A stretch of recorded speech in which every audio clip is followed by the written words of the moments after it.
Jai Hind friends. Today I'm going to discuss MEG 1 Block 1 Nunprist Tale. So as I told you before that please take screenshot of all the notes shown on your mobile screen or take a notebook and write down all the notes so that you will do well in your exam. आप सभी अपने notebooks ले लें और उसमें सारे notes जो भी मैं आपके मोबाइल स्क्रीन में दिखाए जाएंगे उसे आप नोट कर लें, या फिर जो भी नोट्स मैं इस वीडियो में दिखाने वाली हूँ उसका स्क्रीनशॉट लेकर के आप रख लें ताकि आप एग्जाम में अच्छा कर सकें। तो स्टार्ट करते हैं। ननप्रिस्ट टेल। ननप्रिस्ट जो है वो एक कैरेक्टर है, कैंटरबरी के पिलग्रिम्स में से एक है। जैसा कि मैंने पहले भी बोला है, कैंटरबरी टेल जो है वो एक पिलग्रिमेज की स्टोरी है। It is a poetry like story with in a story and इसमें जितने भी कैरेक्टर्स हैं वो सब जाते वक्त और आते वक्त दो दो स्टोरी नरेट करेंगे। और पहली स्टोरी जो है वो नाइट ने नरेट की है। नाइट की स्टोरी के बाद में जितने भी लोग स्टोरीज कहते हैं वो सब ट्रेजेडी टाइप की स्टोरी कहते हैं। तो नाइट जो है अब वो कुछ दूसरे टाइप की स्टोरी सुनना चाहता है जिसमें कि मिस फॉर्च्यून से फॉर्च्यून को दर्शाया गया हो। इसी वजह से नाइट कहता है कि कोई ऐसी स्टोरी कही जाए जिसमें कि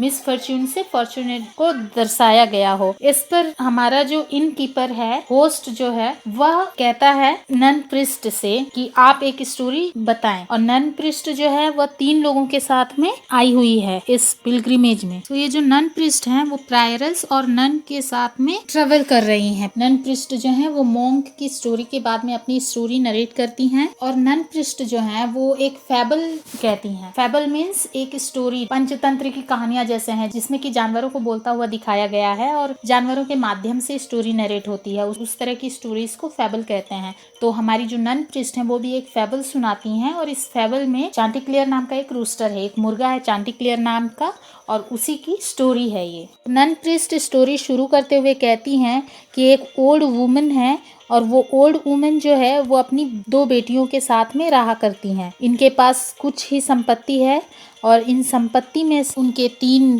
गाय हैं, 3 मादा सुअर हैं, एक शिप है और कुछ मुर्गे मुर्गियां हैं। तो उनके मुर्गी मुर्गियों में से सबसे अच्छा और सबसे खूबसूरत मुर्गा जो है उसका नाम है चांटिक्लियर। चांटिक्लियर एक फ्रेंच वर्ड है जिसका मीनिंग है साइन क्लियरली। तो जिस तरह से उसका नाम है उसी तरह से वो जो बांग देता है सुबह सुबह, वो बांग भी बिल्कुल क्लियर देता है और पूरे गांव में उसकी तरह बांग देने वाला मुर्गा, उसकी तरह सुंदर मुर्गा नहीं है।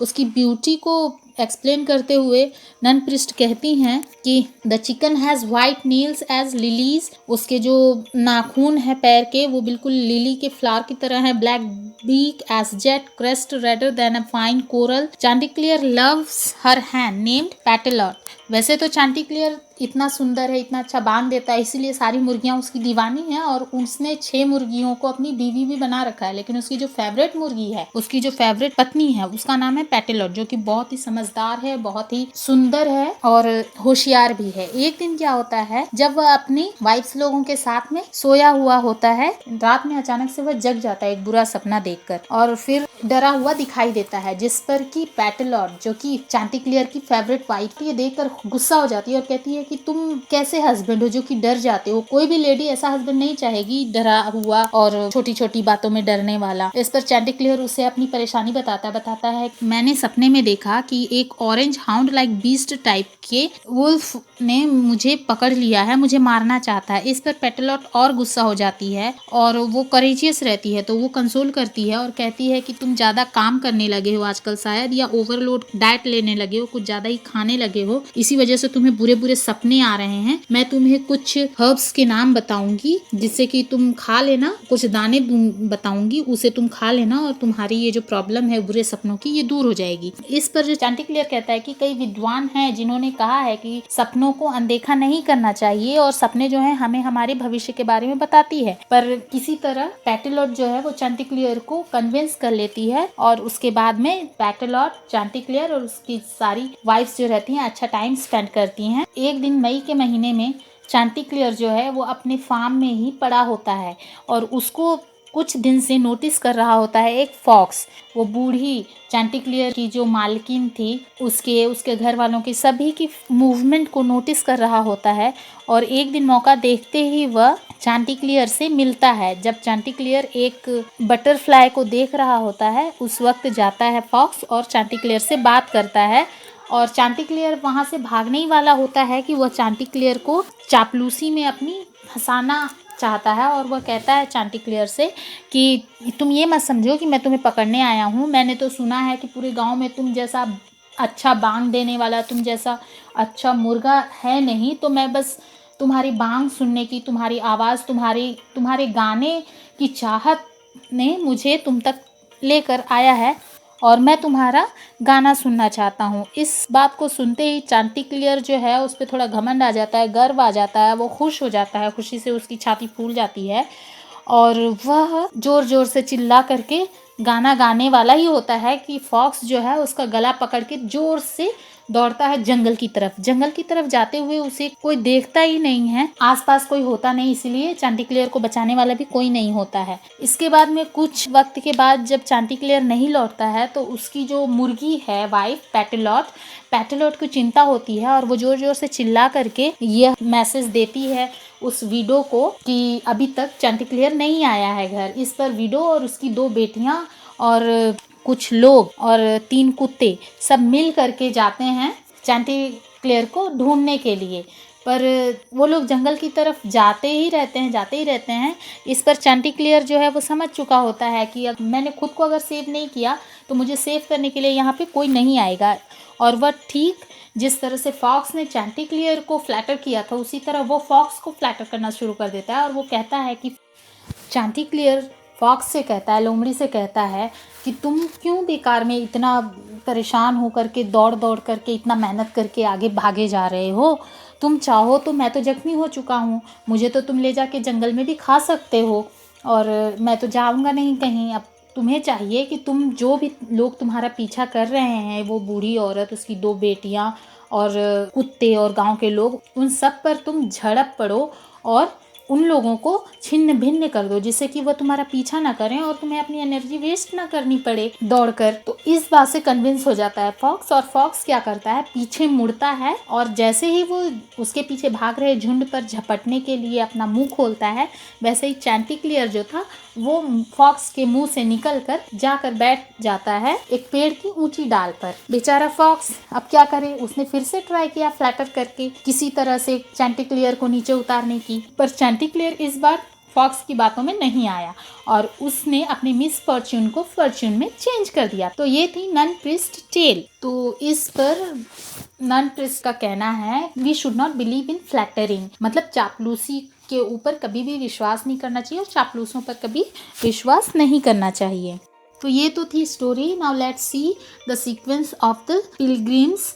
तो यहाँ पे सीक्वेंस है सारे पिलग्रिम्स की जिन्होंने स्टोरी बोला है। सबसे पहले नाइट ने बोला है, then miller, then reeves, cook, मैंसाफ्लो, wife of Bath, friar, then etcetera. आप देख सकते स्क्रीन पे डिस्प्ले है, आप देख लें, इसका स्क्रीनशॉट ले लें। तो नन प्रिस्ट टेल के बारे में एक इम्पॉर्टेंट बात ये है, नन प्रिस्ट टेल जो है वो नन प्रिस्ट का खुद का क्रिएटिव स्टोरी नहीं है, यह द रोमन डे रेनार और 13th सेंचुरी फ्रेंच कलेक्शन है सटारिकल फेबल से यह स्टोरी नन प्रिस्ट ने लिया है और सबको सुनाया है। देन इस टेल की सेटिंग जो है, तो स्टोरीज की सेटिंग में भी स्टेट और in action an event may be a natural occurrence an action और एनिमल्स इवेंट। स्टोरी जो है वो वेरियस टाइप की होती है, danger of death story, then detective story, crime stories, ghost stories, science fiction etcetera, इस type की story होती हैं। तो ये जो नन प्रिस्ट टेल जो है वो danger of death stories type की स्टोरी है। देन इस स्टोरी में आयनी भी प्रेजेंट है। आयनी जो है वो एक वर्ड है, ग्रीक वर्ड है, जिसका मतलब होता है सिमुलेटेड इग्नोरेंस, मतलब हम जो एक्सपेक्ट करते हैं वह ना होकर कुछ और हो जाना, इसको कहते हैं आयनी। जैसे कि फॉक्स एक्सपेक्ट नहीं किया था कि अब उसके साथ कुछ बुरा होने वाला है या मुर्गा अब यहाँ से कहीं भाग के जा सकता है, पर उसके साथ वो हो गया, तो ये आयनी है। नन प्रिस्ट टेल में आयनी यूज हुआ है। So now let discuss the important points of the story. तो सरमन फर्स्ट देखते हैं। Sermon as the storyteller is a priest, ये नन प्रिस्ट की स्टोरी है। तो सरमन के हिसाब से यहाँ पे ननप्रिस्ट ने हमें बताया है कि किस तरह से फ्लैटर्स के बातों में नहीं आना चाहिए। उसने एक मोरल दिया है, एक वैल्यू दिया है लोगों को यहाँ पे अपनी स्टोरी के जरिए। As the storyteller is a priest, the story is aptly a sermon. The moral of the sermon is giving at the end of the story. It is dramatic rather than didactic. Now reflection की बात करें तो इस story में क्या क्या दिखाई देता है, तो इस स्टोरी में एक सिंपल सा लाइफ दिखाई दिया है एक विडो वूमन का। देन फ्लैटर पीपल जो होते हैं वो किस तरह से डेंजरस होते हैं वो दिखाई दिया है, और आयनी दिखाई दिया है, लाइफ में आयनी होती है वो दिखाई दिया है।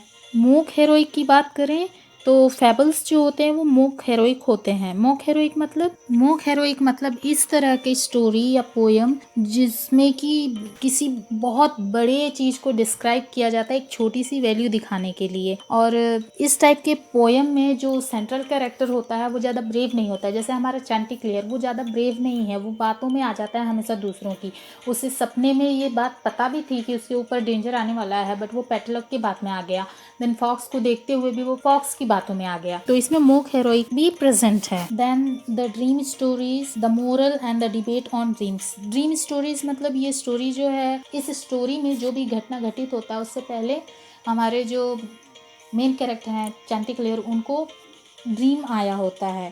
Then the moral is that we should not believe on the flatter person. Then dream के ऊपर यहाँ पे हम डिबेट भी कर सकते, जैसे कि जो भी हुआ वो नहीं होता अगर ड्रीम पे बिलीव करता चांटिक्लेयर। देन सच में भी कई बार ऐसा होता है कि ड्रीम जो हम मेंटली वीक होते हैं या हेल्थ हमारा अच्छा नहीं होता है या आसपास जो भी माहौल होता है उससे इफेक्ट हो करके हम इस तरह की ड्रीम्स देख डालते हैं। तो यहाँ पे ड्रीम पे डिबेट भी हो सकता है। So friends, this was the summary of nun priest tale and it's elements: sermon, reflection, mock heroic comedy, the dream stories and the debate on dreams, the theme. I hope ये story आपको अच्छी लगी होगी, ये चैप्टर आपको पसंद आया होगा, समझ में आया होगा। अगर ये वीडियो आपके लिए हेल्पफुल है तो please do subscribe my channel. Thank you.